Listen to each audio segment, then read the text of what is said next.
Hello, everybody, and welcome back to another episode of the Your Delusional podcast hosted by myself, LaTerra Wair. Hello, it's been a fatty, but not a saddie. I have recently been going through so many life changes, as you guys literally all know. I've been telling you guys about them, and today's episode, I found myself being super lost in like what to talk about for real. Because I have just been moving around so much. I haven't had time to sit down and like script and plan things. And that's usually what I'm doing and stuff.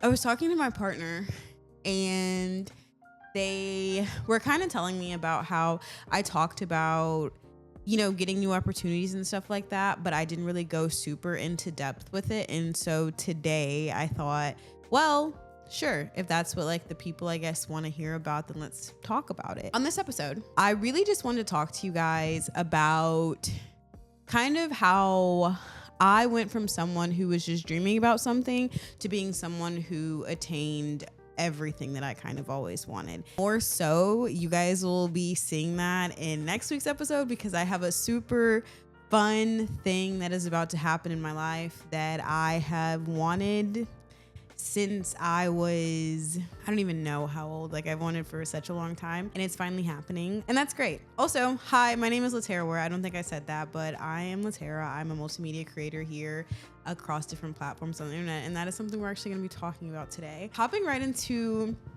this video, I don't have a super structured outline. My voice is also going out because I'm getting a little sick. We're here, we move, we keep going. Also, tell me what you guys think about the color in this video.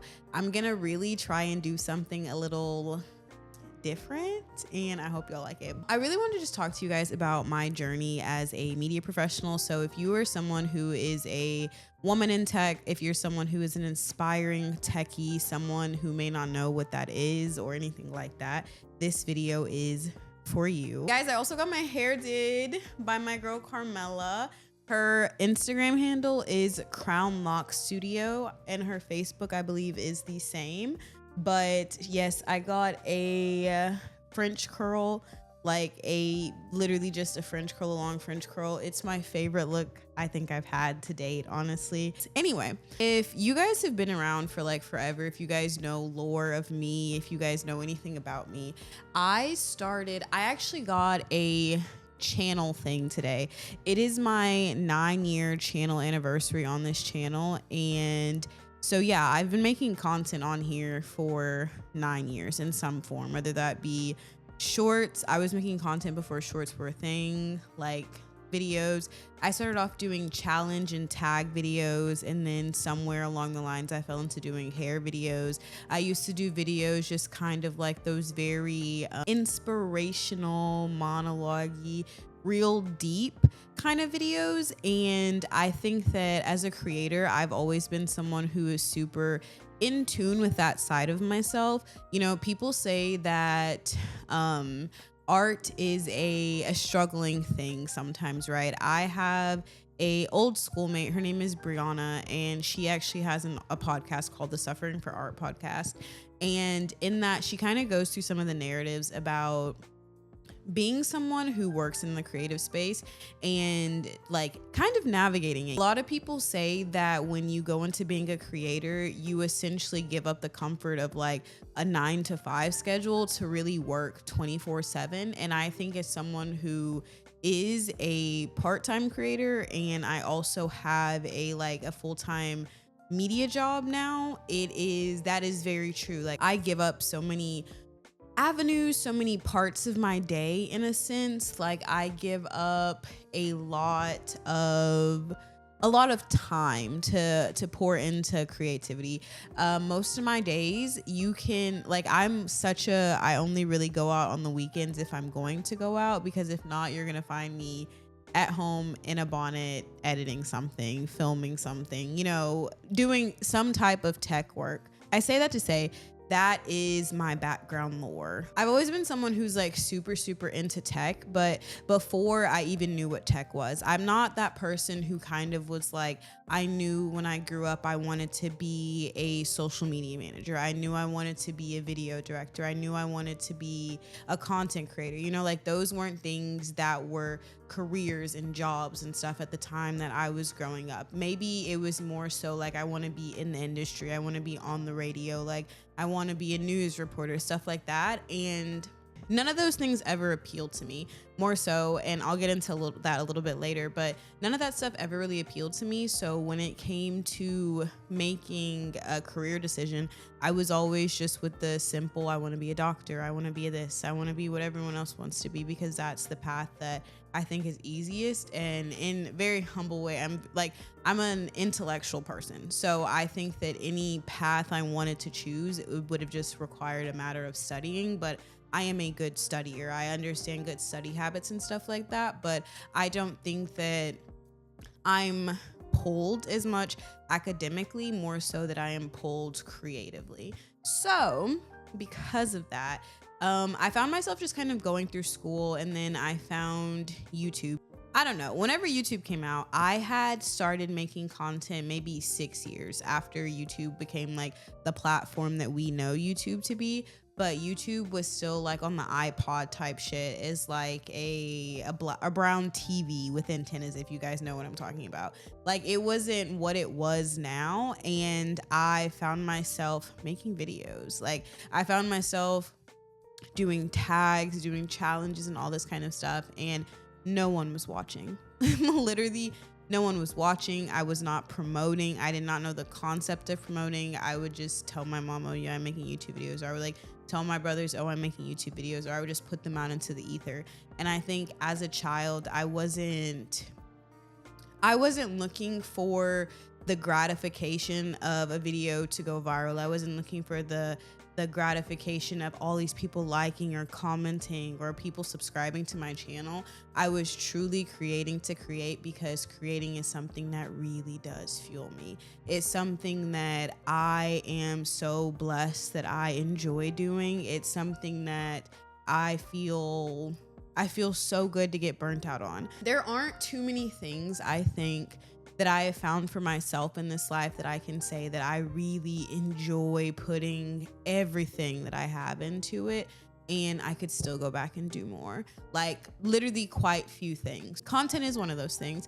I think I could edit for days. I could film for days. I could set up camera setups, take down lights, like, you know, all this kind of stuff. That's stuff that I love to do. I love researching tech. I love comparing specs and all this kind of stuff. And so as I grew, more so, I didn't get super into a tech bag for a very long time. As I went through like middle school, I was in the yearbook, and that was that. I would take photos sometimes at, you know, like events and stuff at the school. And then I got very into photography. That was my first exposure with like a DSLR camera.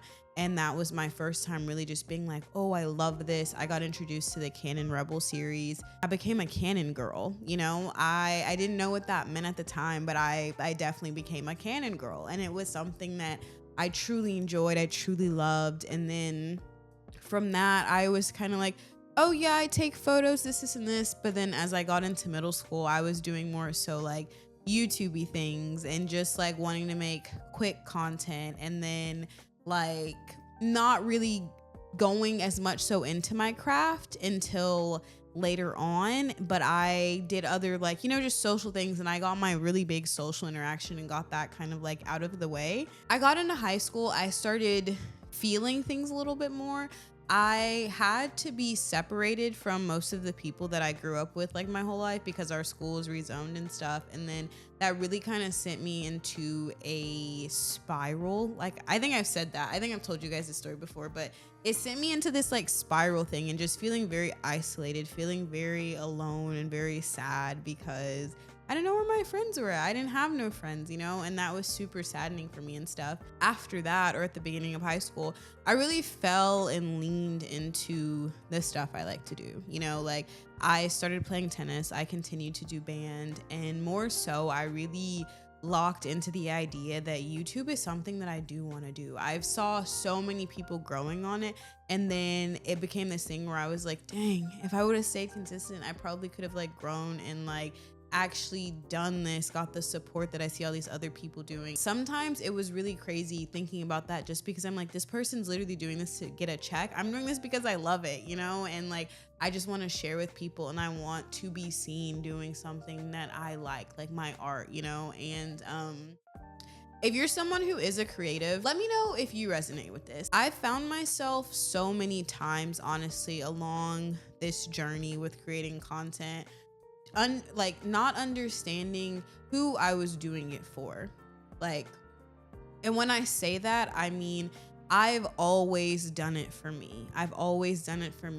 But there is a part of me that wants people to see. There is a part of me that wants that gratification, you know? And that came later. From that, I developed a very turbulent relationship with posting content, because I just felt like I wasn't good because I wasn't being seen. And something I always preach, something that I love to say, I hope this podcast is an embodiment of that. I want to be an embodiment of this in my life. But I always say, to be seen is to be loved. It is so important to me that if I see something that someone has put so much energy, so much effort into, to make sure that they know that I see them, to make sure that I know that they know that, hey, you did a really good job. Even if it's not something that I'm overly called to, something that whatever, I see you. I see all this effort you're putting in. I see the work that you're doing. And I think for me, content became a toxic cycle of that, with just the ether and kind of being like, hey, I'm working so hard, bro. Why is no one seeing nothing? And it's kind of one of those things where talent will not outwork effort, right? But sometimes effort will get trumped by that algorithm. Sometimes effort will get trumped by a good SEO engine. That is just the reality of that. And I had to understand that you could cry about it, or you could work a little harder. You could study, you could push, you have to push through, you have to persevere, come to those who work for them. And this was no different. Kept doing that through high school, got to college, same type of situation, up and down, up and down. The pandemic hit. And then in the pandemic, I started really working on my photography. I started doing photo shoots in college, video shoots in college, shooting music videos. From that, I feel like I just found my thing. I was on the path in school to be a PR journalist, more so copy editing type of person. That is what my degree, or a part of my degree in mass communications is. And that's what a heavy focus of my school's part of that was. And from that, you could do things like go be a radio host, go be a copy editor, go work in a newsroom, stuff like that. And that's not what I really wanted to do. I didn't really talk about this ever, but I got to college and I started taking classes, and I realized I don't like this. I don't like half of the stuff that I'm learning in here. Truth be told, if I took 20 classes, let's say, out of my 4 years, I enjoyed 4 of them, and 4 of the classes were all video based. And that's when I knew that this is what I wanted to do. I enjoyed my photography class, didn't enjoy my teacher, enjoyed the class. I enjoyed all my video production classes. I enjoyed my social media video production classes, all of those things. When it came to copywriting, editing, all that, loved my teachers, hated the classes. That really narrowed down what I wanted to do with media. I wanted to tell stories. I wanted to edit. I wanted to be in the field with the editors. I wanted to really get to it, right? That's really my story. After that, I pushed. I really pushed. I started pushing out content. I started working. I have a really good friend, shout out Cedric. He used to post on his story all the time, sleep is for the rich, and obviously, toxic thing. It's kind of like hustle culture, whatever. But his point of saying that is to just say hey, we have 24 hours in a day, and spending time sleeping is super important. But when you really sit down and think about how much time you spend sleeping on a day to day, and there's money to be made. There ain't money in the bed right now for me. I think I always kept that at the forefront of my mind. I always kept thinking that. And so then I was posting, I was working. Also from Cedric, that's something that like we really, I guess, understood is like, if you don't have work, sometimes you have to make work. And to truth be told, tell you guys, when I learned that lesson, I feel like that really unlocked the cheat code for me, because I wasn't getting a bunch of clients. I wasn't getting a bunch of bookings. And you know why? Because people don't want to bet on people they don't know. It's that same toxic thing of like, how am I supposed to get 10 years of experience when no one will hire me for no experience in the first place? Sometimes people, when they're spending money on media and stuff, especially, I understand that because it's not like a necessity. They want to see you with clients. They want to see people you work with. But if I'm new, I don't have nothing. And that is what pushed me into really getting into content creation. That is what really pushed me into really doing stuff like this, really pushed me into making videos, because I wanted to try edits, because I needed new ideas. I wanted to do new film angles. I want to do all this. And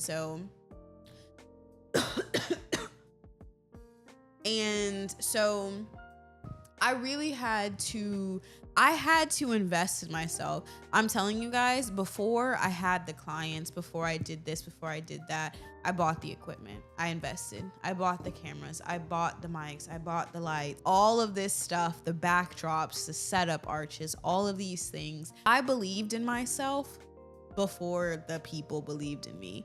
And I think that is one of the craziest things that you can do, is truly to believe in yourself. And I'm telling you guys, people say it, when you hear it, listen.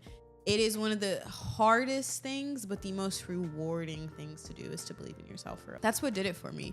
After that, I started applying for jobs. I created my digital media company. I started applying for jobs, looking for clients.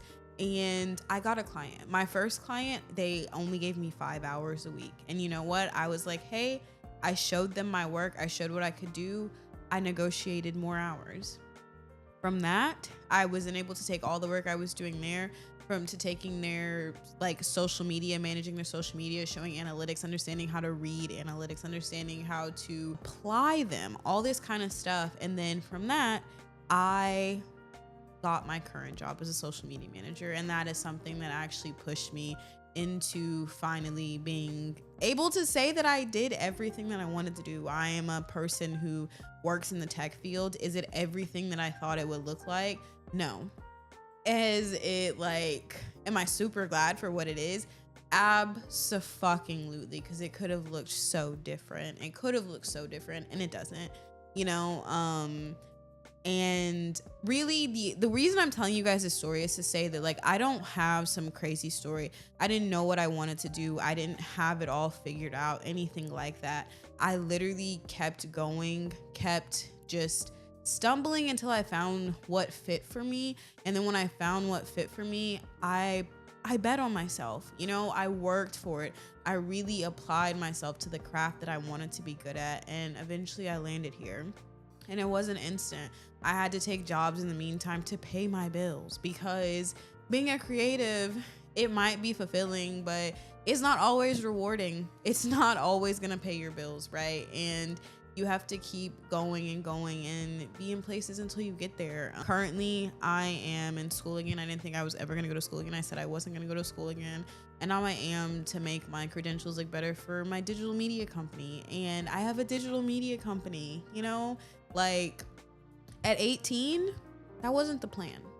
I didn't know what I wanted to be. I didn't know how I wanted to get there. I didn't know a lot of stuff, but I figured it out. And that's more so the point of this. So I just want to share a little bit with you guys about how I got from just being someone who kind of just had a kind of like on a sticky note. It really felt like I wrote on a sticky note, I want to work in tech and I want to edit videos. And then I had another sticky note that says founder of digital production company, completely working in tech. There was no path to get there. There was not even a definite, this one's written in pencil and this one's written in marker. You know what I mean? Like, there was nothing that was set in stone or anything like that, but I did know that I wanted to get there and I pushed to get there. So if you guys feel like you relate to that, like, let me know. Drop it in the comments. There's so many people who are out here who are more lost than you think, and there's so many people who don't feel like they can do it, you know? And I am a true believer that anybody can do anything if you work for it. And sometimes it's just kind of like hard to hear that when people think it's just always coming from one person and they don't see the success of other people around them, which all motivate each other. Talk to each other in the comments. And yes. Moving into our You're Delusional. The You're Delusional statement is going to be, with influence comes responsibility. Someone asked me this, and this is also a topic that I was just seeing on the internet, and it was more so geared around people who were like more prominent creators and who were like actually public figures and stuff like that. And I do agree. People have so much easier access to like mics and stuff like that now. And it takes nothing to sign on to a public platform at any social media account. Like, I think that yes, with power should come responsibility. Does it always? No. There are plenty of people who are very public figures, very prominent, very successful, well-spoken, soft-spoken, loud-spoken, whatever types of people. They come from everywhere, and they say some of the craziest things, some of the most hurtful things, some of the most offensive things. And these are the people who, I don't want to say we look up to, but they are people who kind of float around the ether very heavily. And I'm not really with that. I think that you should have to be a little bit more responsible if you want to speak for the people, and don't just speak ignorantly because, you feel a way or because whatever. But that's just me. And I'm not saying that people can't have opinions or nothing like that. I think everyone is entitled to their own opinion. I just think sometimes we get on mics as people. As a woman, I've seen too many like men ain't shit posts. I've seen too many men ain't shit, and then you're gonna go back to the man tomorrow and also post about how much you love him. And there are people watching you. There's always people watching you. There is always someone who is looking up to you. And don't promote toxic behavior, because as much as like whatever, we are going to have to live in this world with these people who are also now overly toxic because we have taught them these toxic behaviors and tendencies. So I think, yes, with prominence should come responsibility. I completely agree. As always, let me know about your takes that you have in the comments, please. All right, and then moving into our what we watching. So look. So I recently just went to go see Backrooms. Okay, Backrooms came out on Saturday. It came out on Friday. I went to go see it on Saturday. I have so many thoughts, so many opinions, so many everything about this movie. I think that the movie is a solid 4.5 out of 5 stars. I really don't have too many hot takes. I do wish things were like a little longer in the movie, more so like the ending, because the character who they show is one of the yellow men. I feel like he popped up so much in the movie, but there was really just to come in at the end, like, I don't care. You know what I mean? Like, and then he was like, oh, there's so much. Please tell me more. Like, are you going to beg? Are you going to plead on your knees for this information? Because if not, this was very melodramatic. That's how I really feel about that. I don't know lore about the Backrooms also before I start going into this. The Backrooms is a thing that was posted by a 16-year-old kid on the internet. I believe it started off with just a single post, and then he just said it was somewhere in the Backrooms. The Backrooms looks like this very yellow officey space type of situation, and the same kid who posted the photo at 16, he is now an adult, and he is the person who directed the Backrooms movie. The Backrooms movie also, if you don't know, it had one of the best box office premieres, and I believe they said it had the best box office weekend in A24 history. So if that don't say nothing, like I said before, bet on them people that are young who don't got no experience, who y'all want to have 10 years fresh out the coochie. Okay. What else? I love the actors in the film. I think that they were great. Everyone really did their big one. Everyone really showed up. They were supposed to.